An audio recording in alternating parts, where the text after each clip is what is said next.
Good evening friend. Promotion पर आरक्षण का रास्ता खुल सकता है। सामान्य के पद पर प्रमोशन लिया तो आरक्षण नहीं, कर्मचारियों को योग्यता व वरिष्ठता के आधार पर मिलेगा प्रमोशन। 4 आईएएस अफसर की कमेटी ने शासन को सौंपी है रिपोर्ट। मामला सुप्रीम कोर्ट में है। 5 साल से 70,000 लोग बिना प्रमोशन के हो चुके हैं रिटायर्ड। वहीं कुछ सेवा शर्तें दी गई हैं। आरक्षित वर्ग वाला कभी भी पा सकेगा सामान्य श्रेणी में प्रमोशन।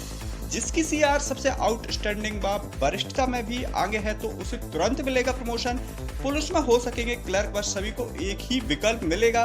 वहीं अध्यापकों की वरिष्ठता शून्य है। अध्यापकों को 1 जुलाई 2018 से पहले की क्रमोन्नति वैध नहीं है। दोस्तों ऐसे डिटेल में हम इसे जानेंगे। इस खबर के लिए आप वीडियो को लाइक जरूर कर दीजिए और शेयर करना नहीं भूलिए। चैनल को सब्सक्राइब नहीं किया तो सब्सक्राइब करने के बाद बेल आइकन को प्रेस कीजिए। चलिए खबर को हम विस्तार पूर्वक जानते हैं। तो दोस्तों अब हम खबर को विस्तार पूर्वक जानते हैं। आप वीडियो को लास्ट तक जरूर देखिएगा। जैसा कि दिया गया है, 4 आईएएस अधिकारी की कमेटी ने प्रमोशन में रिजर्वेशन से जुड़ी अपनी रिपोर्ट प्रशासन को सौंप दी है, जिसमें 2 विकल्प बताए गए हैं जिसमें प्रमोशन का रास्ता खुल सकता है। ये विकल्प सामान्य पद पर आरक्षित श्रेणी के व्यक्ति के जाने व उसी के रास्ते आगे सर्विस पूरी करने के साथ योग्यता व वरिष्ठता के फार्मूले पर टिके हैं। कमेटी की रिपोर्ट पर अब जल्द ही मुख्यमंत्री से चर्चा प्रस्तावित है। इसके बाद इसे कैबिनेट में लाया जाएगा। शासन को अंदाजा है कि वर्ष 2021-22 व 22-23 में सर्वाधिक रिटायरमेंट होने वाले हैं, क्योंकि ज़्यादातर भर्तियां 1983-1984 की हैं, इसलिए जल्दी ही नए नियम बन सकते हैं। पिछले करीब 5 वर्ष से 70,000 अधिकारी कर्मचारी प्रमोशन से रिटायर्ड हो चुके हैं। वहीं कमेटी के सीनियर अधिकारी एपी श्रीवास्तव, विनोद कुमार जैन, राजेश कुमार राजौरिया व मनीष रस्तोगी इस कमेटी में सम्मिलित हैं। वहीं हाईकोर्ट ने अप्रैल 2016 को मध्य प्रदेश लोक सेवा पदोन्नति नियम 2002 को खारिज कर दिया था। इसके खिलाफ राज्य सरकार की ओर से दायर याचिका सुप्रीम कोर्ट में यथास्थिति रखने का आदेश दिया है।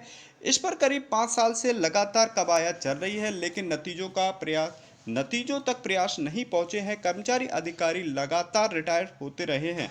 इस दौरान राज्य सरकार सशर्त पदोन्नति का मार्ग भी नहीं बना।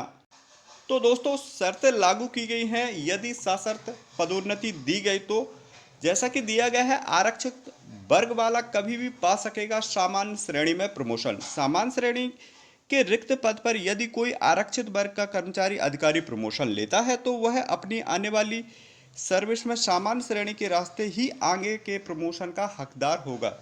फिर वह दोबारा आरक्षित वर्ग का लाभ नहीं ले पाएगा। आरक्षित वर्ग का व्यक्ति अपने सेवा काल में किसी भी समय प्रमोशन के लिए सामान्य श्रेणी के पद पर जा सकेगा, लेकिन उपरोक्त शर्त भी उसी समय से लागू हो जाएगी। वहीं अगली शर्त दी गई है योग्यता से रिलेटेड, जिसमें कि जिसकी सीआर आउटस्टैंडिंग और वरिष्ठता में भी आगे है उसे तुरंत प्रमोशन मिलेगा।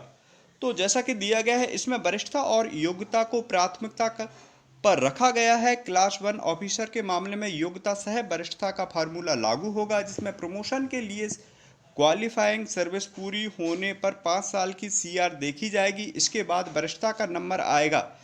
4 पदों के लिए 12 लोगों का विचार होगा। जिसकी सीआर आउटस्टैंडिंग होगी और वरिष्ठता में भी वह आगे होगा, उसे तुरंत प्रमोशन मिलेगा। इसी तरह यदि अधिकारी क्लास 2 है तो उस समय फॉर्मूला बदल जाएगा, योग्यता पीछे हो जाएगी और वरिष्ठता को पहले देखा जाएगा। ऐसे में सिर्फ वरिष्ठता की सूची बनेगी और प्रमोशन हो जाएगा। तो इन पर होगा असर। पुलिस हो या क्लर्क, सभी को एक ही विकल्प मिलेगा। जैसा कि दिया गया है, पटवारी से आरआई के पद पर जिस वर्ग, सामान्य वर्ग हो या आरक्षित वर्ग में प्रमोशन होगा, आगे भी उसी संवर्ग में नायब तहसीलदार के पद पर प्रमोशन होगा। कांस्टेबल से हेड कांस्टेबल के पद पर जिस वर्ग में पदोन्नति होगी, आगे भी एएसआई और एसआई के पद पर पदोन्नति होगी।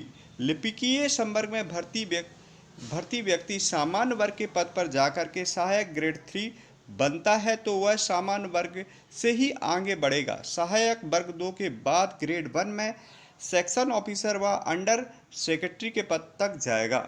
वहीं शिक्षक संवर्ग में एलडीटी से यूडीटी और लेक्चर के पद पर पदोन्नति की यही प्रक्रिया रहेगी। वहीं इस पर कोई असर नहीं होगा एसएएस का, आईएएस और एसपीएस का, आईपीएस में प्रमोशन होता है तो इन पदोन्नतियों में आरक्षण का कोई असर नहीं होगा। वहीं इसमें देखा गया है कि वरिष्ठता शून्य हो जाएगी, अध्यापकों की वरिष्ठता शून्य मानी गई है।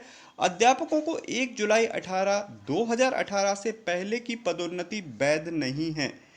तो वहीं प्रदेश के 2.5 लाख अध्यापकों को उच्च पद के लिए क्रमोन्नति से संबंधित हम इसको विस्तार पूर्वक अगला पार्ट 2 वीडियो लेकर के आ रहे हैं। दोस्तों, आपको वीडियो कैसा लगा? अच्छा लगा तो हमें कमेंट्स में ज़रूर लिखिएगा और लाइक कीजिएगा। मिलते हैं इसके पार्ट 2 वीडियो में, तब तक के लिए दोस्तों जय हिंद, जय भारत।